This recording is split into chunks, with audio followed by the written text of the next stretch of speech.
All right, welcome back, everyone, to the deep dive. We've got a really fascinating topic to dig into today, Yeah. especially for all of you eye care professionals out there. Hmm. Myopia management is such a hot topic these days, and Absolutely crucial. we're really going to kind of zoom in on this idea of axial length targets.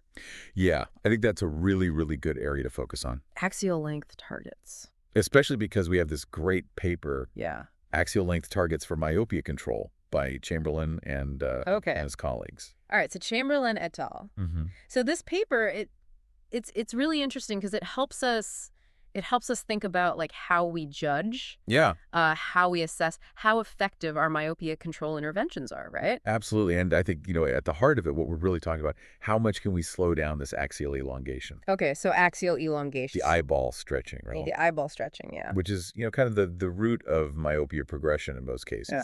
So I think what we want to do today is really unpack that a little bit. Right. And look at, how does axial length change over time in kids who have progressing myopia? Yeah. Both those who are getting some kind of treatment and those who aren't. Yeah. And then how does that compare to what happens in kids who have emetropic eyes? Right. Eyes that don't develop myopia. Right. So we can kind of get a sense of what's the natural growth Yeah. versus what's the myopia-driven growth. Right. Are we just trying to get everybody's eyes to just stay the same size forever? Is that even realistic? Right, and that's one of the big questions that this paper helps us delve into. Okay. So it's really fascinating. So to do this deep dive, Yeah. we're gonna look primarily at the data from the 3-year MySight 1-day contact lens clinical trial. Okay, good choice. And then we're going to kind of put that up against the findings from a couple of big longitudinal studies. Yeah. The Orinda longitudinal study of myopia, Yeah. LSM, big one, and the Singapore cohort study of the risk factors for myopia. So that's SCORM. SCORM, yeah. Yeah. So we're gonna look at all three of those. You could say we're trying to get our axes straight on this whole axial length thing. Love it. Okay, I so wouldn't resist. we're going to be comparing how fast this axial length changes, But looking at what role myopia control lenses have, Mhm. and then exploring this idea that there may be some sort of inherent or intrinsic or physiological elongation that happens regardless of, refractive error. Yeah, that's the big mystery, right? That's the big question How much of this is just normal that we're trying. and how much is really driven by the myopia Yeah. process? Exactly. And for those of you who are listening who want to really delve into this paper in more detail, Yeah. there's a link to it in the episode description. You got it. Okay. So let's jump into the nuts and bolts here Okay. of this axial elongation. One of the things the paper points out right off the bat is that when we're talking about myopia, we're talking about blurry distance vision. Yeah. But what's causing that blurry distance vision? You might think it's the cornea, Yeah. right? The front surface of the eye, Yeah. Or the lens. or the lens inside the eye, Yeah. changing power. Yeah. But what they highlight is that those things actually stay pretty constant Okay. across different levels of refractive error. So it's not that somebody with a 9/6 prescription has a fundamentally different cornea than somebody with perfect vision. Right. Okay. That's not really what's driving it. It's the length of the eye itself. Oh. That back to front dimension. Yeah. That's really the key player here. Okay. And within that length, the biggest part is the vitreous chamber depth. Okay. So the vitreous. That's that space behind the lens. So if you imagine the eye like a sphere, Yeah, like a grape. like a grape or a marble, yeah. That area behind the lens, that's the vitreous. That's filled with that gel-like substance, the vitreous humor. Right. And so that's the part that seems to be changing the most in eyes as they grow. Yes, and what's really interesting is that this chamber, Okay. and therefore the axial length overall, Mm-hmm. it actually elongates in all eyes throughout childhood, Okay. not just in those who develop myopia. Okay. So even in emetropic eyes, Even in emetropic eyes, there's some growth there's some growth of that vitreous chain. of that vitreous chamber, of the axial length, yeah. Interesting. So it's almost like all eyes are kind of programmed to elongate to some extent Okay. as kids grow. Like they're meant to stretch a bit. But in myopic eyes, that stretching kind of goes into overdrive. Okay. It accelerates. Okay. So more than you would expect in a typical emetrope. Exactly. And the research shows that this accelerated axial elongation, Yeah. It's really most pronounced in the years right before and after myopia onset. Oh. So it's not just a steady pace. It's like this. So in those critical years Yeah, it's like this. where myopia is either developing or has just developed, Right around that time. the eye is really stretching, It's really taking off. like a growth spurt. Yeah, like a growth spurt for the eye. Interesting. Okay. And so how does that compare to an emmetropic eye? You said it elongates too, but Yeah, so in emmetropic eyes, it's more of a gradual tapering off over time. okay. And importantly, it's compensated for by the lens inside the eye, Okay. gradually flattening. Right. So even though the eye is getting a little bit longer, Mm-hmm. the lens is adjusting its power so that the light still focuses Right. right on the retina. Yeah. Keeps everything nice and clear Okay. for distance vision. Oh, okay. So that's the difference. So in myopia, Yeah. that lens can't quite keep up. It's trying to flatten, it's trying to compensate, Yeah. but it's not quite enough Yeah. to keep pace with that Interesting. rapid axial growth. So why are we so focused on this axial elongation? Why is that, the target? I mean, is it just because we don't want kids to have to wear really thick glasses? It's more than just that. It's really about long-term eye health. Okay. The consensus in the field, and this paper really reinforces this, is that the primary goal Yeah. of myopia control Mm-hmm. should be to reduce this excessive axial elongation, Okay. because we know that increased axial length Yeah. is a big risk factor Okay. for developing some serious ocular conditions down the road, Right. like myopic maculopathy Okay. and glaucoma. Okay. Those are, So it's not just about the refractive error, it's about the structural change. it's literally the Yeah. physical shape of the eye. Yeah, the longer the eye gets, Yeah. the more stress there Right. is on those delicate tissues at the back of the eye. So less stretch, less potential trouble down the road. That's a great way to put it, yeah. That's what we're aiming for. Less stretch, less trouble. I like it. All right, so let's zoom in now on this MISSIGHT clinical trial, Okay. which is really a key piece of evidence in this whole discussion. Okay, so the MISSIGHT trial, remind us what that was all about. So the MISSIGHT trial was a 3-year randomized controlled trial Okay. looking at myopic children Okay. aged 8 to 12. All right, so kids just starting to Right around that age where myopia often onsets. develop myopia. Mm-hmm. And these are all kids who were new to contact lens wear, Okay, brand new. brand new to contact lenses. Never worn them before. Never worn them before. Okay. So they were randomly assigned to wear either the MISSIGHT dual focus 1-day contact lenses. Okay, so that was the treatment. That was the intervention group, yeah. Yeah. Or standard single vision 1-day lenses. That was the control group. So just like your Yeah, regular regular run-of-the-mill. run-of-the-mill single vision daily disposables. Daily disposables. Got it. And importantly, it was a double masked study, Okay, so double masked, what does that mean? meaning neither the kids wearing the lenses Mm. nor the researchers examining them Yeah. knew which type of lens each kid had. Oh, okay. So it eliminates that potential for bias. So you couldn't accidentally be like, oh, well, I think this kid is doing better because they're wearing the special lens. Exactly. It was all objective measurements. You've taken that out. Yeah. Okay, so really good study design. Very rigorous study design. So what about compliance?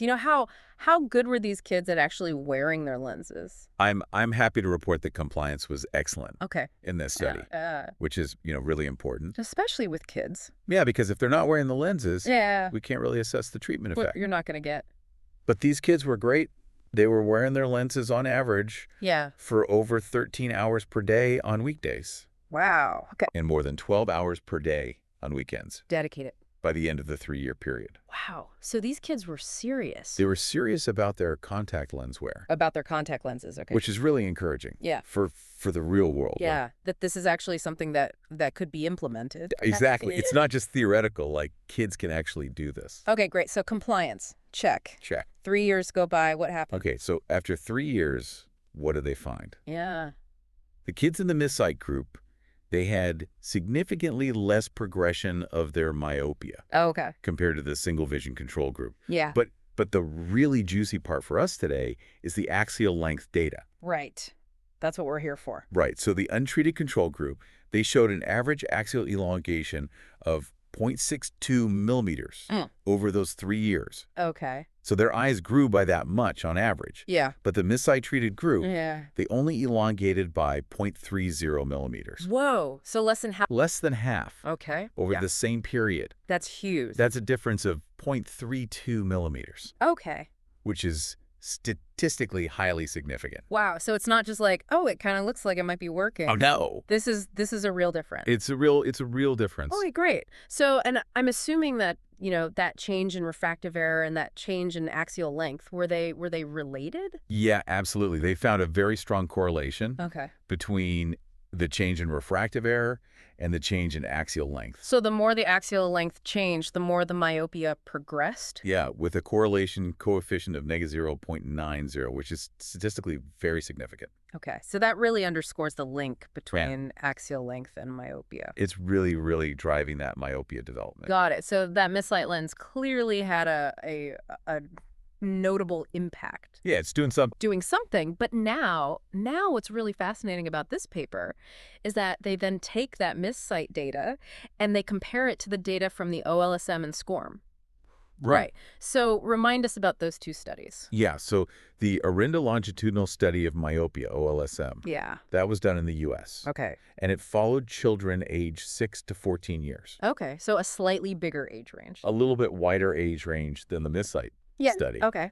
And they had both myopic and emmetropic children. Okay, so both. Both groups. Yeah. And importantly, they were measuring axial length. Okay. Using contact ultrasound. Got it. Then you have the Singapore cohort study of the risk factors for myopia, SCORM. SCORM, yeah. It was done in Singapore, obviously Yeah. focused on children aged 6 to 12 years. Okay. So similar to the MIS-I in terms of age. Yeah. But this was a population with a really high prevalence of myopia. Right. Singapore. Very, very high rates of myopia. Okay. So they had both progressing myopes Okay. and emmetropes.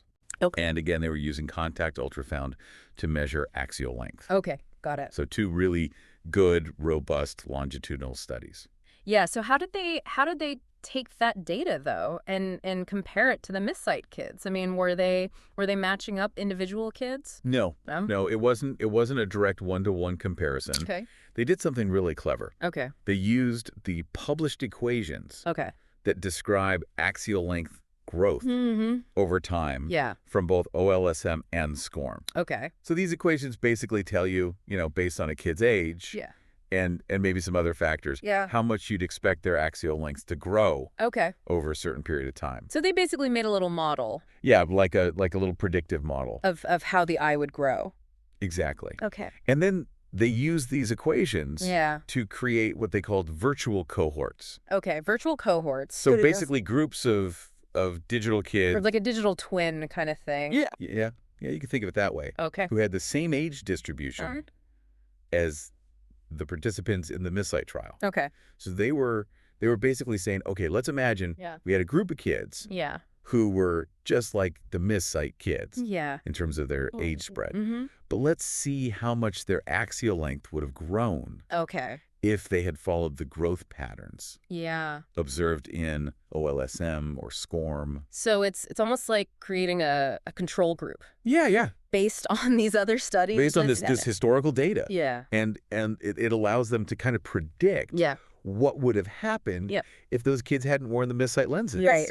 Okay. So what did they find? Yeah. So what did these virtual cohorts, what did they tell us? Okay, so for the virtual myopic cohorts, Okay. the predictions were really interesting. Okay.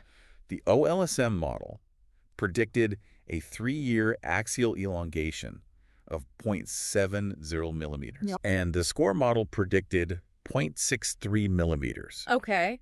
Now remember, the untreated control group in the actual MIS-I trial Yeah. showed a mean elongation of 0.62 millimeters. Right. So it's right in that ballpark. Yeah. So it's very consistent. It's very consistent That's it. with what these other big studies Yeah. would have predicted. So it does seem like that group of kids in the MIS-I study who didn't get the special lenses, they were kind of representative Yeah, they seem to be of typical myopic progression. pretty typical Okay. in terms of their growth. Now, what about the virtual emmetropic cohorts? Okay, so this is where it gets really interesting. Okay. because this starts to speak to this whole idea Right. of physiological axial elongation. Right. So for the virtual emmetropic cohorts, Yeah. the predicted 3-year axial elongation Mm-hmm. was 0.24 millimeters Okay. based on both the OLSM and SCORM models. Interesting. Now, if you think back, Yeah. the MSCID-treated group, Yeah. they had an average axial elongation of 0.30 millimeters Right. over those 3 years. So it's pretty darn close. It's very close Yeah. to what you'd expect in emmetropic eyes. So the missight lens, it seems like it brought that myopic eye growth Mm-hmm. really close to what you would expect in a child who was never gonna develop myopia. Yeah, that's a really powerful finding. That's really, really cool. And it really supports this idea that there's this underlying physiological Right. elongation happening. So explain that to me a little bit more. So what is this physiological axial elongation? So the idea is that Yeah. even in kids who stay emmetropic, Yeah. their eyes are still growing Yeah. in axial lengths Mm-hmm. throughout childhood. Okay. They're just doing it at a slower rate Yeah. than myopic eyes. Okay. So the hypothesis is that the elongation we see in myopes Yeah. might actually be a combination of two things. Okay. You've got this underlying normal physiological growth, Mm-hmm. which could be related to overall body growth. Kids are growing taller. Right. Their whole body is growing. Their whole body is growing. Yeah. Maybe their eyes are just kind of growing along with that Yeah. to some extent. Okay. And then on top of that, you've got this additional myopic component of elongation. Okay. So it's like there's a base level of growth that's just happening because the kid is getting bigger. Yeah. But then in myopia, you're adding on, They're piling on. you're piling on more growth on top of that. Exactly. Okay. Interesting. And so the thinking is that maybe these optical myopia control methods, Okay. like the missight lenses, Yeah. they're really targeting that myopic component. Okay. They're trying to minimize that extra elongation. Okay. But maybe they can't completely shut down Right. that underlying physiological growth. Like you can't stop a kid from growing. Right, exactly. Yeah. And the OLSM and SCORM data, it kind of supports this Okay. because their findings suggest that emmetropic eyes, Yeah. on average, they elongate at about 30 to 40% Okay. of the rate that you see in myopic eyes. Interesting. So much slower. Yeah, much slower. Okay. So this raises the question, if there is this inherent Mm-hmm. physiological elongation, Yeah. is there a limit to how much we can realistically slow down Yeah. myopia progression? Are we fighting against biology here to some extent? Yeah, maybe. Maybe there's a ceiling Okay. to how much we can really achieve. And the authors point out that no 2 or 3 year optical intervention trials have shown a slowing of more than 60-70%. Right? Right. So maybe that's the limit. Maybe we're bumping up against Yeah. that physiological limit. Yeah. Interesting. Okay. It's So a fascinating concept. this is really important for us as clinicians because, we're having these conversations with parents and they're like, well, is my kid's myopia going to stop progressing? Right. And it's like, well, maybe not entirely. Maybe not entirely. Because their eyes are still growing. There's still that underlying growth Right. happening. Okay. Now the paper also talks a bit about atropine studies. Yeah. How does that fit into all of this? Yeah, so atropine is interesting because it's a different kind of intervention. Okay. It's a pharmaceutical approach. Right, yeah. Rather than an optical approach. Okay. And high-dose atropine, like 1% atropine. Yeah. It's been shown in some studies, Mhm. like the ATOM study, Okay. and some research by Yai and colleagues, Right. to actually have the potential to halt Whoa. Okay. or even slightly reverse axial length Really? in the short term. Okay. So atropine can actually shrink the eye. Well, not necessarily shrink it, Okay. but it can prevent it from growing Okay. or even cause a tiny little Yeah. bit of shortening in some Wait, cases. So it's a different mechanism It's a different mechanism than what we're seeing with something like the missight lens. than the optical intervention. Right. Yeah. Okay, but high dose atropine, that's not without its downsides, right? Right. And what's really interesting is what happens when you stop the treatment. Yeah, because you can't keep a kid on 1% atropine forever, right? Right, exactly. Yeah. So in the ATOM study, Yeah. they found that in the second year of treatment, Okay. the elongation in the atropine-treated eyes Mm-hmm. was actually pretty similar Okay. to what was observed in the missight-treated eyes. Oh, interesting. So even though initially Yeah. atropine seems to be doing more Yeah. in terms of slowing down that growth, Yeah. over time it kind of levels out. It kind of evens out. Yeah. Okay. But then the big thing is that rebound effect. The rebound, tell me about the rebound. So when they stopped the atropine treatment, Yeah. myopia progression and axial elongation Yeah. took off Oh. much faster It's like than in the untreated eyes. it was all bottled up. It was all pent up. And then as soon as you take the atropine away, it's like Yeah, it's trying to catch up. woohoo, we're free. It's making up for lost time. Yeah, it's like, okay, now I'm gonna grow. Right. So that's a big consideration. It's like a temporary fix. Yes. It's a powerful tool. Yeah. But you have to be aware of that rebound. Okay, and then lower concentrations of atropine. Yeah. Those don't have quite as much of an impact. Right. So if you go down to like 0.5%, Mm. 0.1%, 0.01% atropine, Yeah. they tend to have less of an effect on axial elongation. Okay. So it's a dose-dependent thing. Got it. So high dose. High dose, big effect, but then you've got that rebound. But you've got that rebound. Lower dose, less of an effect, Less of an effect. but maybe less rebound. Yeah. Okay. Now what about animal studies? Oh yeah, animal studies. Do those tell us anything about this whole balance between trying to control myopia Yeah. versus the eye just kind of wanting to grow? So animal studies, Uh-huh. always have to be careful extrapolating to humans. Right, we're not monkeys. Right, exactly. Yeah. But they can give us some clues. Okay. And there have been studies in animal models, Yeah. like the rhesus monkey studies by Hung and Associates. Okay. And they've shown that, using plus lenses Okay. can slow down axial elongation Okay. in developing eyes. Mm-hmm. But it doesn't typically stop it completely, Okay. especially in very young, rapidly growing eyes. So again, it's like Yeah. there's this underlying growth that's hard to It's hard to completely override. completely override. Yeah. Yeah. Okay. So it's like we're not just dealing with myopia, we're dealing with the fact that the eye is developing We're dealing with development. and growing. Yeah. Okay. So the authors point out a lot of limitations. Yeah. They do. They're very thorough. They do. Which is good. It's good to be cautious. They're very careful about not overstating their conclusions. Yes, exactly. So what are some of the key things that we should keep in mind? Okay, so first off, on average, emmetropic eyes are shorter Yeah. than myopic eyes. Right.